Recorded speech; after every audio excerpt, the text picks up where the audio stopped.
সৰকাৰে নহওক কিয় সৰকাৰে আমাৰ সমস্যা বুঝিবলৈ চেষ্টা কৰা নাই বুঝি পেলাই এইটো কমপ্লিটলি নেগলেক্ট কৰি আছে আমাৰ সমস্যাটো উন্নয়নক লৈ পেলাই নহয় আমাৰ সমস্যাটো আজি তেখেতসকলে যেনেকৈ কৈ আছে কৰিব লাগে অৰ্থনৈতিক উন্নয়ন হ'ব লাগে সেইকাৰণে নহয় আমাৰ নিজৰ ভাষাৰ পৰিচয় জীয়াই ৰখাৰ কাৰণে আজি কিছুমান সময়ত চৰকাৰে কৈছে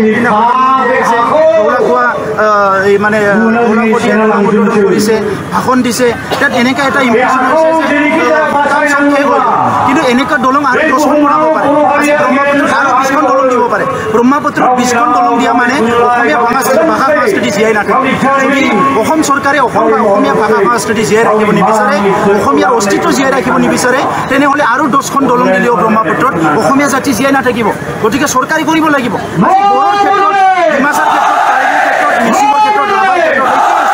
এই দলং বনালে আমাৰ ভাষা সংস্কৃতি জীয়াই নাথাকে গতিকে আমাৰ ভাষা সংস্কৃতি জীয়াই ৰখাৰ কাৰণে ইয়াৰ ব্যৱস্থা হ'ব লাগিব আৰু সেইকাৰণে কৈছোঁ যে আজি স্বাধীনতাৰ 70 বছৰ অসম চৰকাৰক বহুত আমি সময় দিছোঁ বহুত সুযোগ দিছোঁ আজিলৈকে আমাৰ ভাষা সংস্কৃতি জীয়াই ৰখাৰ কাৰণে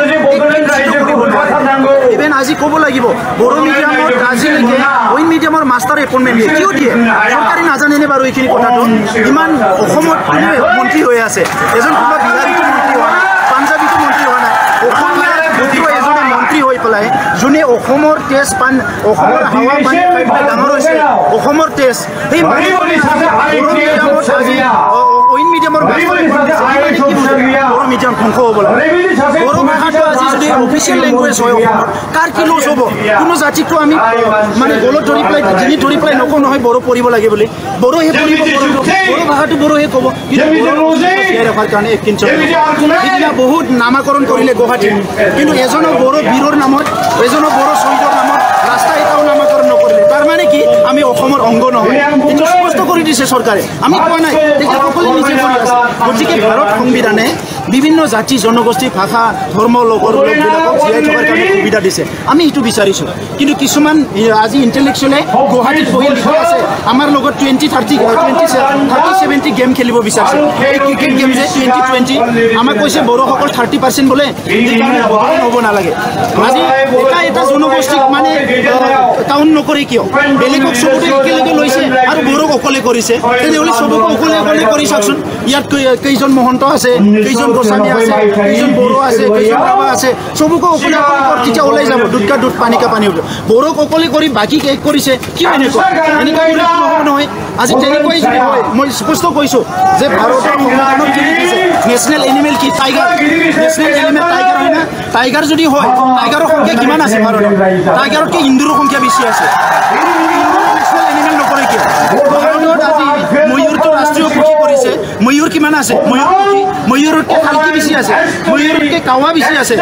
এই কাউৰীক ৰাষ্ট্ৰীয় এনিমেল নকৰে কিয় ময়ূৰক কৰিছে জনসংখ্যা কম কাটি দিব লাগে ময়ূৰক আজি এইটো নহয় আজি ৰক্ষণাবেক্ষণ সংবিধান ৰিজাৰ্ভেশ্যন কিয় লাগে যিসকলে আজি দুৰ্বল যিসকলৰ সংকট হৈছে তেখেতসকল ৰক্ষণাবেক্ষণ লাগে গতিকে ইয়াত হিংসাৰ ৰাজনীতি কৰিলে নহ'ব বড়োসকলে জীয়াই থকা মানে কাৰো ক্ষতি নহয় বড়োসকলৰ কাৰণে এটা ৰাজ্য হ'লে কাৰো ক্ষতি আমি অসমৰতো কোনো ক্ষতি নকৰোঁ আমি জয় আই অসমক জয় বড়ো হাৰিব বুলি কওঁ একে আমি বুকুৰে কৈছোঁ আমাৰ অন্তৰ আত্মাৰে কৈছোঁ আমি কোনোদিন অসমীয়া আই মুৰ্দাবাদ বুলি কোৱা নাই কোনোবা ক'ব বিচাৰে আমাৰ ৰেলীত বোলে মুৰ্দাবাদ দিছে কিবা আমাৰ মনোভাৱ এইটো নহয় আমি অসম জীয়াই থাকক অসমীয়া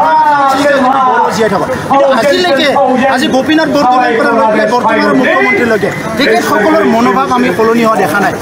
আলোচনা হ'লে সমাধান নহয় সিদিনা 26 তাৰিখে আলোচনা হ'ল এমাহৰ ভিতৰত আলোচনা হ'ব লাগিছিলে আজিলৈকে আলোচনা হোৱা নাই তেখেতসকলে মাইনাছ দিব লাগিছিলে আজিলৈকে মাইনাছ দিয়া নাই গতিকে তেখেতসকলে যদি ভাবিছে আলোচনা মানে মূৰত বৰফ টুকুৰা দি দিলোঁ ঠাণ্ডা হ'ব এইটো নহয়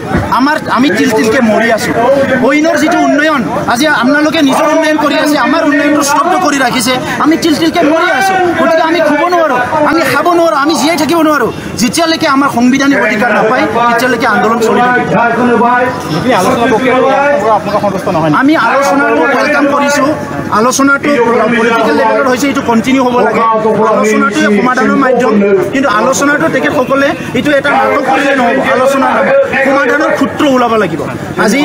12 বছৰ হ'ল NDP চিজফায়াৰ কৰি আছে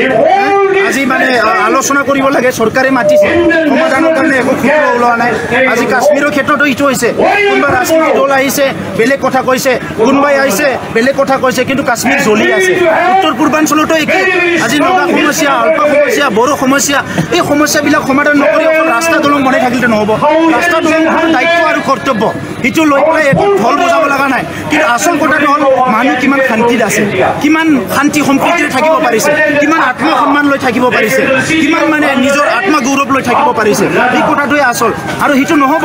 আজি খুনবৰ্জৰ কথা কৈছে বিভিন্ন ভাষা বাকী জনগোষ্ঠী থকাৰ কাৰণে খুন কৈছে তেনেহ'লে ইহঁতৰ ভাষা সংস্কৃতি জীয়াই ৰাখিব লাগিব ইয়াৰ কাৰণে পন্থা হ'ব লাগিব সেইকাৰণে বড়োসকলে কোনো দিন কম্প্ৰমাইজ নকৰে কম্প্ৰমাইজ কৰাৰ কোনো কথা নাহে গভৰ্ণমেণ্টে 100 কোটি 200 কোটি 500 কোটি দিয়াৰ লগত বড়োবিলাক পঠিয়ান নাযায় যেতিয়ালৈকে আমাৰ অস্তিত্ব ৰক্ষণাবেক্ষণ নহয় যেতিয়ালৈকে বদলে নহয় আন্দোলন কণ্টিনিউ